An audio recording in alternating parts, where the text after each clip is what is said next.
1. 상처가 더 꽃이다. 시작하겠습니다. 8쪽입니다. 개념 학습 먼저 보겠습니다. 문학 작품에 담긴 심미적 인식을 파악합시다 라고 이야기하고 있습니다. 심미적 인식이라고 하는 것은요, 인간을 포함한 세계를 아름다움의 관점, 찾을 심자, 미는 아름다울 미자거든요. 아름다운 관점에서 보는 것이다. 슬프고 우스운 것, 추한 것에서도 그 진실된 면을 발견할 수 있고요. 그것을 문학적으로 형상화, 표현하면서 아름다운 작품을 만들 수 있다라고 하는 것입니다. 어떻게 되느냐? 작가가 작가의 경험이나 생각에서 얻은 심미적 인식을 작품으로 형상화합니다. 그것을 문학 작품에서 표현을 하는데 인간과 세계의 진실에 관한 심미적 인식이 형성된 언어 예술로 문학 작품을 표현해요. 그러면 그것을 누가 읽느냐? 독자가 읽으면서 작가의 심미적 인식을 자기 나름대로 이해하고 작가와 다른 독자와 이를 공유하고 소통한다. 이야기를 하고 뭐 글을 쓴다, 인터넷에 올린다 이런 식으로 표현할 수 있겠죠. 자, 심미적 인식을 공유하고 소통한다라고 하는 것을 한번 볼까요? 그 문학 작품을 매개체로 하여서 작가와 독자 아니면 독자와 독자가 심미적 인식을 공유하는 것입니다.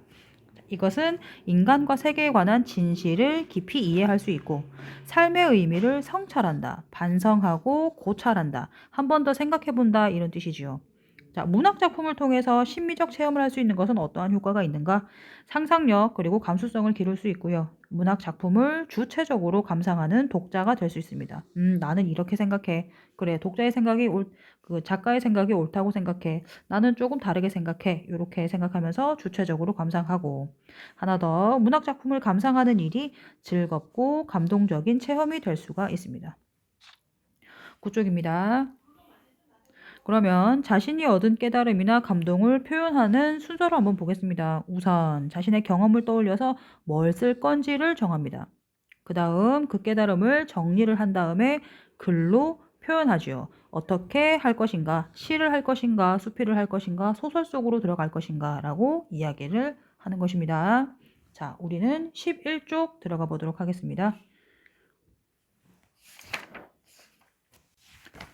본문 한번 볼까요? 제목입니다. 상처가 더 꽃이다. 자, 1행부터 3행까지는요. 어린 매화나무와 400년 고목, 고자가 옛 고자예요. 옛날 나무는, 자, 매화나무는 꽃이 피고 400년 고목은 꽃이 진다라고 해서 사람들은, 구경꾼들은 고목에 더 몰려섰다라고 하는 모습을 보여주고 있고요. 그 다음부터 고목을 이야기하고 있습니다. 둥치도 가지도 꺾이고 휘어지고 갈라지고 뒤틀리고 터지고 또 튀어나왔다. 뭐뭐하고를 반복하고 있지요. 그래서 뭐뭐하고 라고 하면서 운율을 형상화하고 고목이 안 예쁜 모습, 울퉁불퉁하고 거친 모습을 시각적 이미지로 보여주고 있습니다. 그리고 진물, 상처 난 곳에서 나오는 진물이 고여 흐르다 말라붙었는지 주먹만큼 커다란 혹이며 패인 구멍들이 험상궂다, 아름답지 않다라고 하는 것을 이야기하죠. 혹도 구멍도 다 다르다. 그리고 새진물이 번지는가, 개미들도 왔다 갔다 하면서 힘든데 고목은 의연하고 의젓하다라고 표현하고 있습니다. 사군자 중 으뜸답다라고 해서 네 가지 군자, 매, 난, 국, 죽 중에서 가장 좋다라고 이야기하고 있죠. 이 모양은 상처를 지닌 고목의 의연한 모습을 보는데 그것을 통해 작가는 구경꾼들이 꼭 구경을 하는 것이 아니라 상처 구경하고 있다라고 이야기를 하고 있습니다. 왜 그런가라고 이 아저씨는 생각을 하는데요. 상처 깊은 이 사람들한테는 훈장으로 보이는가? 상처가 다시 도지는, 상처가 나았다가 다시 생기는 이들한테는 부적으로 보이는가? 100년도 못 되는 사람이 매화 400년, 100년도 못 산다, 400년을 산다, 대조, 대꾸를 하고 있지요. 그 상처를 헤아리려마는 감탄하고 쓸어보고 어루만지기도 한대요. 그래서 인간과 100년짜리 고목, 400년짜리 살아온 시간을 비교하면서 상처의 깊이를 인식하게 합니다. 그리고 그 만졌던 손의 향기까지 맡아보면서 뭐라고 하느냐? 진동하겠지 상처의 향기라고 해서 향기는 후각적인 표현이죠. 그죠? 고목의 시각적인 상처를 후각적으로 표현하고 있고요. 하나 더. 상처의 향기가 진동하겠지. 그게 원래 발음 문장이지요. 그런데 진동하겠지라고 하는 서술어를 먼저 넣어서 도치법을 사용하지요. 진동하겠지. 상처의 향기. 도치법을 사용하면서 이것을 강조, 향기가 진동한다 라고 하는 것을 강조하고 있습니다. 마지막 시에 화자가 말하는 것이 상처야말로 더 꽃인 것을 이라고 하면서 꽃이라고 하는 것은 진정한 아름다움을 이야기합니다. 이 상처라고 하는 것은 뭐냐? 어려움, 고통을 이겨낸 상처가 꽃보다 더 아름다움을 역설로 표현합니다. 역설이라고 하는 게 무슨 말이냐? 여기 나와 있지요? 여기 가볼까요? 쭉 가보면 겉으로는 모순, 말이 안 되는 표현이지요. 하지만 그 속에서는 말이 되지요. 깊은 진리를 담고 있는 역설 표현을 사용했다라고 하는 것이 역설 되겠습니다. 한번 다시 볼까요? 이 시는 주로 심상을 표현하고 있는데요. 여러 가지 심상. 우선 주로 시각적인 심상을 합니다. 둥치, 가지, 진물, 구멍, 개미들이 드나든다. 하나 더. 촉각은요, 느끼는 것이지요. 만져보는 겁니다. 만주어 본다. 하나 더. 후각적 심상. 상처의 향기라고 해서 시각, 촉각, 심상. 여러 가지 감각적인 표현을 하고 있습니다. 그래서 고목을 여러 가지 심상을 활용하여 표현하고 역설적인 발상을 한 번 더 봅시다. 말이 안 되지요. 상처가 왜 꽃입니까? 상처는 지저분하고 힘들고 그런 걸 얘기하는데 꽃은 아름다운 것이죠. 하지만 그 속에 어떤 진리가 담겨 있느냐? 아름다운 꽃보다 고통을 이겨낸 상처가 더 아름답다라고 작가는 생각을 하고 하나 더 외형적 아름다움. 여기에서는 어린 매화나무는 꽃이 핀다라고 이야기하고 있죠. 하지만 고목은 상처를 이겨낸 내면적 아름다움이 감동을 줄 수 있다. 한 번 더 겉으로는 모순, 속에서는 진리를 담고 있다. 역설 표현을 하고 있습니다. 13쪽 가볼까요? 자, 작품 해설 한번 보시면은요. 상처가 더 꽃이다. 제목이지요. 어떠한 상처에도 의연하게 고통을 이겨내는 그 고목의 모습이 숭고하고 아름답다라고 하는 심미적 인식. 이 아저씨는 상처가 더 아름답다라고 이야기하고 있고요. 중간에서는 한번 쭉 읽어보세요.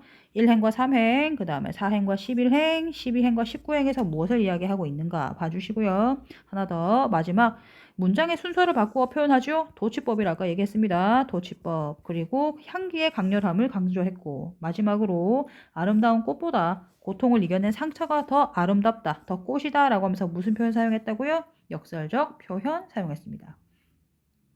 자, 이것은 현대시고요. 그 다음에 자유시예요. 그리고 정서를 노래한 서정시입니다. 제재는 매화나무인데요. 어린 매화나무와 고목을 대조하면서 이야기하고 있습니다. 그래서 다시 이 두 개를 대조하고 있으니까 대조적. 그리고 시각, 촉각, 청각을 후각을 사용하고 있는 감각적. 그리고 고통을 이겨내는 것이 좋다. 잘 참는다. 교훈적을 하고 있고요. 주제입니다. 아름답고 고귀한 상처입니다. 특징입니다. 대조하고 있지요. 어린 매화나무 그리고 고목을 대조하고 있고요. 하나 더 고목의 상처를 시각적인 표현을 통해서 자세하게 묘사하고 있습니다. 마지막 행에서 역설 표현 상처가 더 꽃이다 라고 하면서 참신한 발상을 드러내고 있습니다. 한 번 더 1행 13행, 4행 11행, 12행 19행 이렇게 이야기하고 있습니다. 우리는 17쪽 가가지고요.